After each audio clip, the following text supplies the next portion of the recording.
Julien Clerc dit « À quoi sert une chanson si elle est désarmée ?»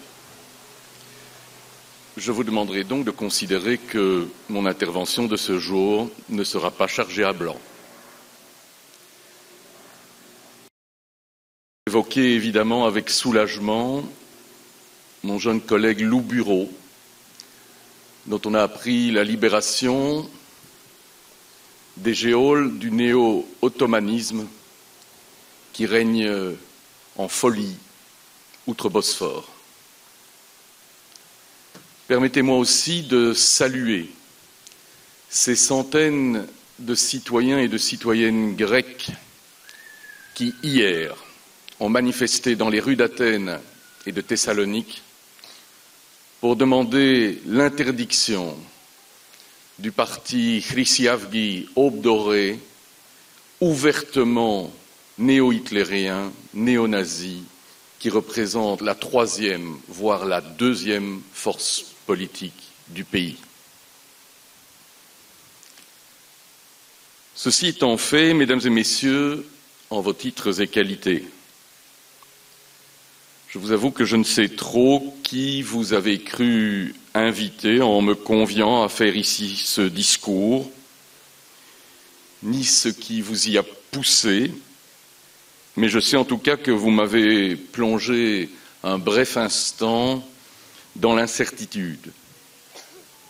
Qui suis-je pour parler ici et singulièrement à ces plus jeunes gens, ces plus jeunes d'entre nous, que vous conviez chaque année à pareil instant en ce lieu. Et qui suis-je en fait? Un homme mûr, mais pas encore rangé des affaires, un laïc, respectueux et exigeant du principe d'impartialité par lequel la laïcité, que nous espérons bientôt constitutionnelle, oblige le gouvernant. Un homme de conviction et de dialogue, soucieux de progrès social et du bien commun, s'obligeant à réunir ce qui est épars et à faire se rencontrer au centre de nos débats ceux et celles qui seraient restés indifférents les uns aux autres. Un journaliste, enfin, mot bien étrange et devenu peu sympathique pour d'aucuns, qui essaye de donner, soir après soir, depuis plus de 25 ans, du fondement, du mordant, de l'entendement à ce qui fabrique notre monde. Parce qu'en tant que citoyen attaché au progrès, aux lumières, à la confrontation des idées et non celle des hommes, j'essaie de me revendiquer d'une noble tâche, rendre ses droits à la complexité. Ma pensée personnelle s'inspire de mes rencontres et lectures. Et ce midi, je vais citer ici 3 plumes qui me construisent beaucoup. Saint-Exupéry, qui sut sonder la terre des hommes et l'ardeur des pionniers pilotes. Jean Jaurès, qui s'adressa magnifiquement en 1903 à la jeunesse d'Albi et à qui j'emprunterai des mots inoubliables de modernité. Et Daniel Balavoine, artiste chanteur et homme de conviction. Un cocktail bien étonnant, sans doute, mais qui s'appuie sur l'éclectisme de l'humain. Balavoine proclame en 1980 « La vie ne m'apprend rien. Qui ose dire qu'il peut m'apprendre les sentiments ou me montrer ce qu'il faut faire pour être grand? Qui sait et ose lui répondre? La question demeure ouverte. Je la reformule donc à ma manière. Peut-on transmettre? Et transmettre quoi? Et sans trahir, sans mentir, sans embellir? Et quel sens donner ici où reposent les victimes des folies meurtrières des guerres mondiales, comme le souvenir aussi de ceux qui ont conquis un nom et un drapeau à notre pays. Est-ce que cela a un sens? En tout état de cause, jeunes filles et jeunes hommes en devenir qui est ici ce matin, ces tombes ne doivent pas vous dessiner autre chose que l'envie de vivre. Vivre parce que sans cela, toutes et tous seraient morts en vain. Vivre parce que, comme le disait Saint-Exupéry dans Pilote de guerre, l'intérêt d'abord commande de vivre. Quel est l'élan d'amour qui paierait ma mort? On meurt pour une maison, non pour des objets et des murs. On meurt pour une cathédrale, non pour des pierres. On meurt pour un peuple, non pour une foule. On meurt par amour de l'homme, s'il est clé de voûte d'une communauté. On meurt pour cela seul dont on peut vivre. Vivre, donc. Et Balavoine continue. Qui a le droit de m'interdire d'être vivant? De quel côté se trouvent les bons et les méchants? Leurs évangiles ont fait de moi un non-croyant. Un non-croyant dans le sens où seul votre propre pensée, votre liberté de penser, votre libre arbitre peut guider vos pas. C'est difficile, certes. Vous trébucherez, nous l'avons fait avant vous, mais vous serez acteurs de vie, et non les prophètes ou les disciples d'une foi aveugle, qu'elle soit spirituelle ou politique. Croire n'est pas suffisant. Penser est nécessaire. Savoir, c'est le but. Et ce que vous saurez, confrontez-le en permanence au doute. Ne quittez jamais dans votre vie la question magique de l'enfance. Pourquoi? Elle devrait fonder notre vie entière. Mais vivre, c'est aussi faire le pari de l'autre, mon complémentaire. Bien loin des textes sacrés ou profanes qui excluent, profanent ou bannissent l'autre. Loin de ces textes et de ces chants guerriers qui parlent de sang impur qui abreuveront nos sillons. Je vous souhaite de compléter la phrase de René Descartes que l'on vous a peut-être déjà citée ou enseignée. Je pense, donc je suis. En notant au passage que je, donc, vous, moi, lui, elle, sommes donc sommés de penser, non de croire ou de se laisser raconter. Être je, exister comme individu et citoyen, c'est nécessairement penser son destin et celui de l'autre. Je vous propose donc de faire évoluer la phrase de Descartes par une conversion de nos regards et de passer de « je pense, donc je suis » au « je pense, donc tu es ». L'autre existe par nous et nous n'existons que par le regard de l'autre. Réfléchissons-y. En 1903, Jean Jaurès, tribun de la gauche prolétarienne, s'adresse à la jeunesse du lycée d'Albi en lui demandant de réfléchir en commun aux jugements humains.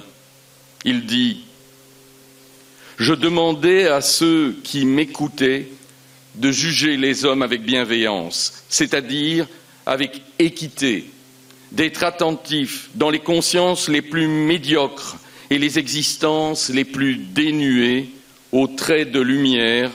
Je les priais d'interpréter avec indulgence le tâtonnant effort de l'humanité incertaine.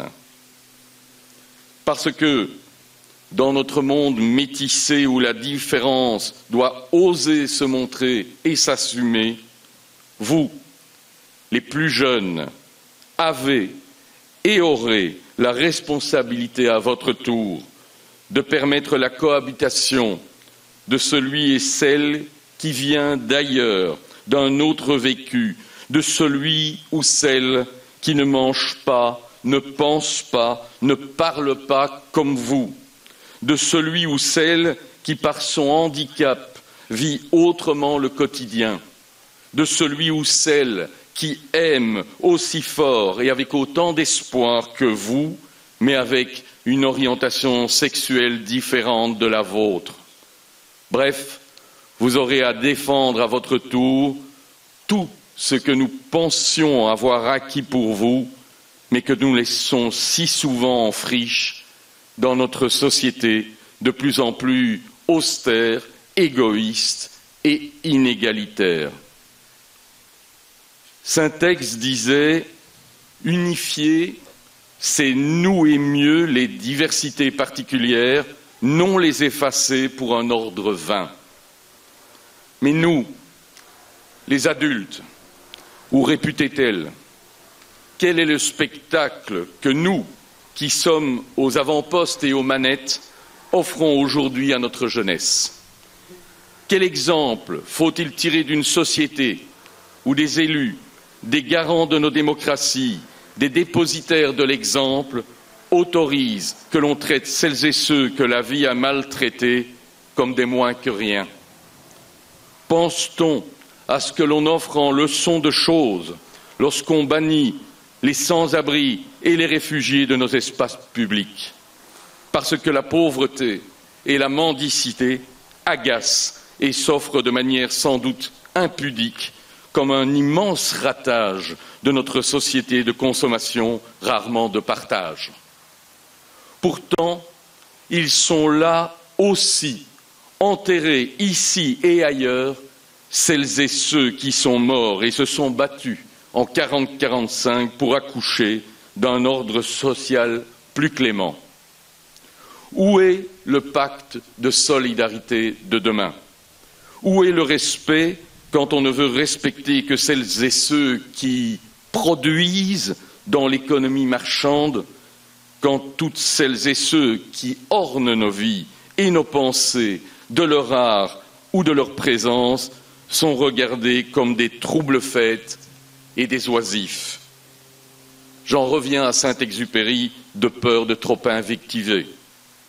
Il dit « Nous avons continué de prêcher l'égalité des hommes, mais ayant oublié l'homme, nous n'avons plus rien compris de ce dont nous parlions, faute de savoir en quoi fonder l'égalité. Nous en avons fait une affirmation vague dont nous n'avons plus su nous servir. Nous avons continué de prêcher la liberté de l'homme, mais ayant oublié l'homme, nous avons défini notre liberté comme une licence vague, exclusivement limitée par le tort causé à autrui, ce qui est vide de signification, car il n'est point d'acte qui n'engage autrui, il n'est point d'individu seul qui s'en retranche lèse une communauté. Jaurès en appelait à voir le principe républicain comme un grand acte de confiance. C'est proclamer, dit-il, que des millions d'hommes sauront tracer eux-mêmes la règle commune de leur action, qu'ils sauront se combattre sans se déchirer, que leurs divisions n'iront pas jusqu'à une fureur chronique de guerre civile et qu'ils ne chercheront jamais dans une dictature, même passagère, une trêve funeste et un lâche repos. Mesdames et messieurs, nous qui sommes aux avant-postes et aux manettes, quel spectacle, quel exemple offrons-nous lorsque nos assemblées et nos représentants politiques se commettent dans l'invective, dans l'insulte, voire la disqualification de celui qui pense, vote ou agit différemment. Faut-il vraiment que le débat de nos démocraties soit traîné dans le sang de l'arène politique ou politicienne? Sont-ils morts, ceux qui reposent ici, pour que le pire advienne à nouveau? Nos lâchetés se multiplient. À Washington, depuis une maison brune, un homme mal élu rouvre sciemment les fosses des troubles de la guerre civile, des haines raciales, des oppositions de souche et de classe, en forgeant de fausses nouvelles, en offrant en pâture le nom d'élus ou de journalistes réputés mauvais Américains. Résultat, 40% des Américains se déclarent ces jours-ci prêts à se passer d'élections au futur, réclamant l'homme providentiel par acclamation. Cela ne vous rappelle-t-il rien? En Hongrie, en Pologne et dans d'autres parties de l'Europe et du monde, une verticalisation du pouvoir repointe du nez. En recherche de conducateurs, de leaders, duce et autres fureurs, le sentez-vous? En Birmanie, une prix Nobel souille à jamais la colombe de la paix qu'elle devrait incarner, en laissant massacrer, génocider des populations rohingyas sans que nos capitales ne condamnent haut et fort, sans que le comité Nobel ne lui en demande raison. D'Ankara à Damas, en passant par Riyad, aurons-nous le courage de dire non? À Budapest, saurons-nous arrêter le fascisme ordinaire? Saurons-nous refuser à Varsovie aujourd'hui ce que nous refusions hier aux communistes qui opprimaient la Pologne? Et puis, si nous ne pouvons pas négocier une planète où l'intérêt de notre jeunesse mondiale pourra prévaloir sur les intérêts financiers et industriels à court terme, pourrons-nous encore oser le mot citoyenneté? Plus près de nous, pour prix d'un mensonge et d'un estompement des normes, produits par des dirigeants que nous avons côtoyés et soutenus quand ils nous servaient. Nous avons condamné le peuple grec à l'humiliation et à un recul net de l'espérance de vie, de la sécurité sanitaire et de l'espérance tout court. Le tout à coup de prêts qui enrichissent par leurs intérêts douteux, voire honteux, la trésorerie de nos banques et de nos États. Pouvons-nous dès lors encore oser le mot respect?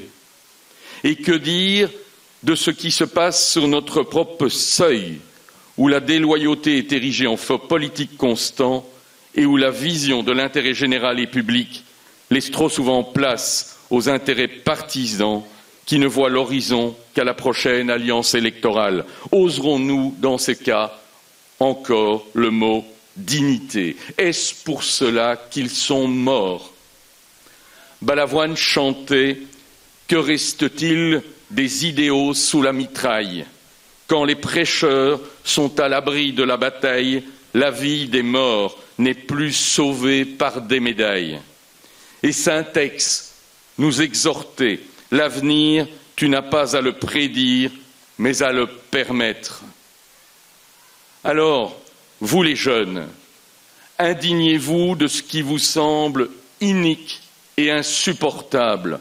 Engagez-vous pour défendre vos idées dans le respect de ceux qui ne pensent pas comme vous. Osez exiger de ceux qui vous précèdent dans la vie qu'ils ne vous offrent ni le spectacle de leur lâcheté, ni le malheur de leur désertion. Souvenez-vous qu'il y a pire que le bruit des bottes, c'est le silence des pantoufles. Mesdames et messieurs, célébrer nos martyrs et honorer leur combat est chose vaine si les actes ne sont pas ou plus à la hauteur des défis. Les bruits des bottes remontent des égouts de l'histoire. Même chez nous, où il apparaît politiquement et moralement, apparemment, plus contestable d'avoir, certes, enfreint la couverture ministérielle et gouvernementale en se rendant à une ambassade de Chine sans autorisation, alors que nous courons sans vergogne derrière le régime autoritaire de Pékin et ses opportunités économiques, plus grave donc de se compromettre comme ministre, plus grave donc que de se compromettre comme ministre et élu auprès des nostalgiques de la collaboration avec le Troisième Reich et des collabos qui envoyèrent à la mort et nos soldats et nos partisans et 6 millions de juifs et de tziganes réfugiés d'alors déjà rejetés et fichés et livrés ensuite aux fosses de l'histoire. Quel spectacle, quelle leçon offerte pour définir à nos plus jeunes les mots cynisme et lâcheté. Songeons tous ensemble, mesdames et messieurs les élus, que chaque acte, chaque parole posée a une portée symbolique et une signification pour l'éducation de tout et un chacun. La loi s'impose, certes, à tout et un chacun, fût-il prince, mais la portée morale de ce que l'on feint d'ignorer a des parfums munichois que tous les Budapest, Vienne, Varsovie, Zagreb ou Ankara ne sauraient masquer. Je conclurai donc mon trop long propos en citant la péroraison de Jaurès à la jeunesse d'Albi. Le courage aujourd'hui, ce n'est pas de maintenir sur le monde la sombre nuée de la guerre, nuée terrible mais dormante, dont on peut toujours se flatter qu'elle éclatera sur d'autres. Le courage, ce n'est pas de laisser aux mains de la force la solution des conflits que la raison peut résoudre. Le courage, c'est de comprendre sa propre vie, de la préciser, de l'approfondir, de l'établir et de la coordonner cependant à la vie générale. Le courage, c'est de rechercher la vérité et de la dire. C'est de ne pas subir la loi du mensonge triomphant qui passe et de ne pas faire écho de notre âme, de notre bouche et de nos mains aux applaudissements imbéciles et aux huées fanatiques. Ces derniers mots étaient pour vous et je les fais miens ce midi. Et vous, jeunes gens, vous voulez que votre vie soit vivante, sincère et pleine. C'est pourquoi je vous ai dit, comme à des hommes, quelques-unes des choses que je portais en moi. J'ai dit.